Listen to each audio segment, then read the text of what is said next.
का जो second round का जो शेड्यूल है वो आउट हो चुका है। ये किसका है? आयुष के लिए, मतलब आयुर्वेदा, यूनानी, नेचुरोपैथी, सबके लिए ये शेड्यूल आ चुका है। और ये 2025 से 26 का सेशन हमारा होने वाला है। और चलिए इसको देखते हैं। ये नोटिस कब आया? तो नोटिस 10 तारीख को आया है। और हमारी जो काउंसलिंग है उसके लिए कितनी डेट्स है, कौन कौन इसमें पार्टिसिपेट करने वाले हैं। जब हमने इससे पहले वाला जो फर्स्ट राउंड का रिजल्ट एनालिसिस देखा था, हमने ये देखा था कि बहुत ज्यादा रैंक पर भी प्राइवेट कॉलेजेस में क्लिनिकल सीट यूपी में अलॉट हुई है, क्योंकि यूपी में 147 हमारी सीट्स रहती हैं।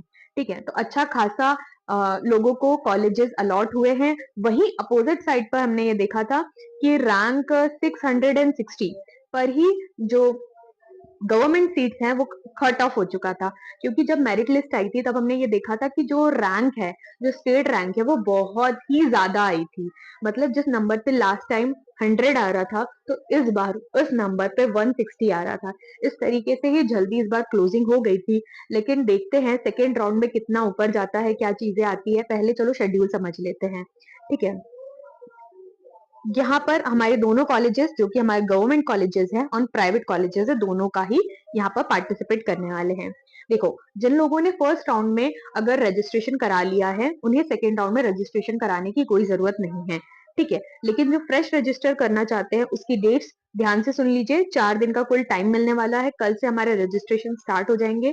13, 14, 15 और 16 4 दिन हमें मिलेंगे और हम यहाँ पर रजिस्ट्रेशन कर सकते हैं। अब यहाँ पर उन्होंने साथ में एक और चीज लिखी है कि अभिलेखन अपलोड करना है। यहाँ पर मतलब जो भी हमारे डॉक्यूमेंट्स हैं, जब हम फॉर्म फिल करते हैं तो उसमें डॉक्यूमेंट्स अपलोड कराना, स्कैन करा के अपलोड होंगे। ठीक है, और सेम ड्यूरेशन हमारा रहने वाला है। धरोहर मतलब सिक्योरिटी मनी हमें डिपॉजिट करना है। जो हमें पता है कि प्राइवेट कॉलेजेस के लिए 50,000 और गवर्नमेंट कॉलेजेस के लिए 20,000 है। ठीक है, उसके बाद इसकी जो समय सारणी है वो सेम है। बस एक चीज का डिफरेंस है कि जो हमारा रजिस्ट्रेशन है वो 5 बजे बंद हो जाएगा, और जो हमारा फीस डिपॉजिशन है वो रात के 12 बजे तक चलने वाला। सेम डेट्स इसकी रहने वाली है। ठीक है, और अब ये आगे की जो प्रोसेस है, जो 16 तारीख से लेकर 17 तारीख के बीच में होगी, वो गवर्नमेंट करेगी। हमारे डॉक्यूमेंट्स का वेरिफिकेशन होगा इन 2 दिनों के बीच में। देन उसके बाद जैसे ही ये उनका तरफ से वो प्रोसीजर कंप्लीट हो जाएगा, देन उसके बाद हमारी मेरिट लिस्ट आ जाएगी। जैसे हमारी फर्स्ट राउंड की मेरिट लिस्ट आई थी, अब हमारी सेकेंड राउंड की मेरिट लिस्ट आएगी।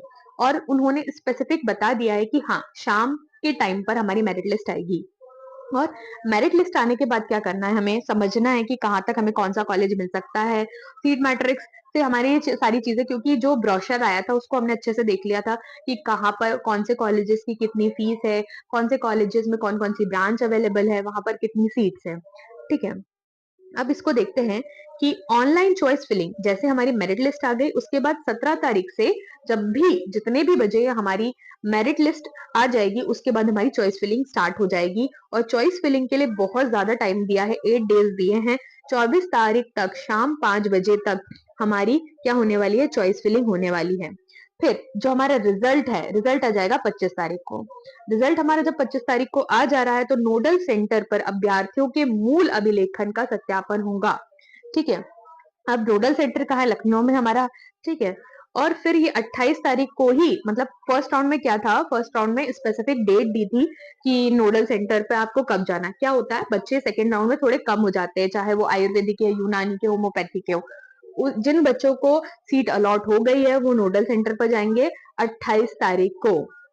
ठीक है, काफी ज्यादा टाइम मिल जाएगा क्योंकि हमारा रिजल्ट हमारे हाथ में 25 तारीख को हो जाएगा और 28 तारीख को हमें नोडल सेंटर पर जाकर अभिलेखन सत्यापन कराना है।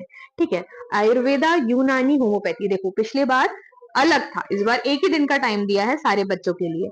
और फिर उसके बाद क्या करना है, हमें डाउनलोड करना है हमारा रिजल्ट, और हमारा जो भी सेंटर है वहां पर हमें रिपोर्ट करना है। कितने दिन का टाइम दिया है?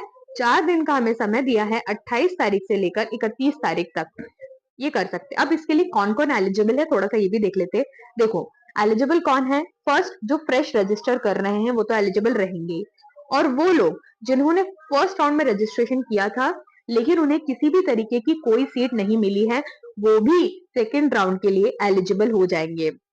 और जिन्होंने अपग्रेड किया हो, 3 बच्चे यहाँ पर रहेंगे जो फ्रेशली रजिस्टर्ड रहेंगे और जिन्होंने अपग्रेड किया है। तीसरा, जिन्होंने रजिस्ट्रेशन तो पहले कर दिया था लेकिन इस बार उन्हें कोई सीट अलॉट नहीं हुई, तो वो रहेंगे। देखो, ब्रोशर ब्रोशर समझना, ब्रोशर में जो डिटेल्स होती है कि कहाँ पे कितनी सीट्स है, कौन से कॉलेजेस है, क्या फीस है, ये सारी चीजें हमें पहले से देख लेना चाहिए। ऐसा डरना नहीं उससे कि 43 पेज का वो पीडीएफ है, उसको कैसे समझना है। इन्फॉर्मेशन जहां से आए, अच्छी आए, वो मैं वेरी करता है, ठीक है। और यहाँ पर ईमेल आईडी भी हेल्प के लिए दिए हैं और मोबाइल नंबर भी, आपके हेल्पलाइन नंबर्स हैं। किसी भी तरीके की अगर आपको कोई डिफिकल्टीज होती है in the duration of counselling admission time, हमेशा आप इन पे रीच आउट करने की कोशिश करिए।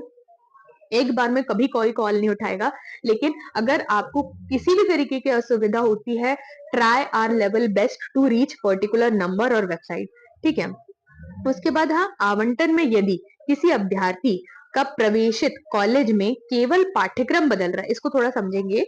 वो लोग बोल रहे हैं कि केवल मतलब पाठ्यक्रम मतलब हमारी ब्रांच, अगर सिर्फ हमारी ब्रांच बदल रही है तो उसे नोडल सेंटर पर आने की आवश्यकता नहीं है, क्योंकि उसका ऑलरेडी एक बार डॉक्यूमेंट वेरिफिकेशन नोडल सेंटर पर हो जाता है। इसलिए उसको अब नोडल सेंटर नहीं जाना है। उसको क्या करना है, अपना नया वाला जो उसका अलॉटमेंट लेटर है उसको डाउनलोड कर कर वो प्रक्रिया पूर्ण करनी है, अपने सेंटर जाना है, ठीक है। वहां पर कौन जाएगा, जिसे फ्रेशली अलॉटेड हुआ, जिसका ऑफलाइन मोड पे डॉक्यूमेंट वेरिफिकेशन नहीं हुआ है, वो लोग वहां पर जाएंगे, ठीक है। इस तरीके की इंफॉर्मेशन के लिए चैनल को सब्सक्राइब करना मत भूलना। आगे जो भी अपडेट्स आती रहेंगी वेबसाइट्स पर, मैं इजी लैंग्वेज में आपके लिए उसको डिकोड कर कर अपलोड कर दूंगी। तो thank you for choosing Ayur Prerna.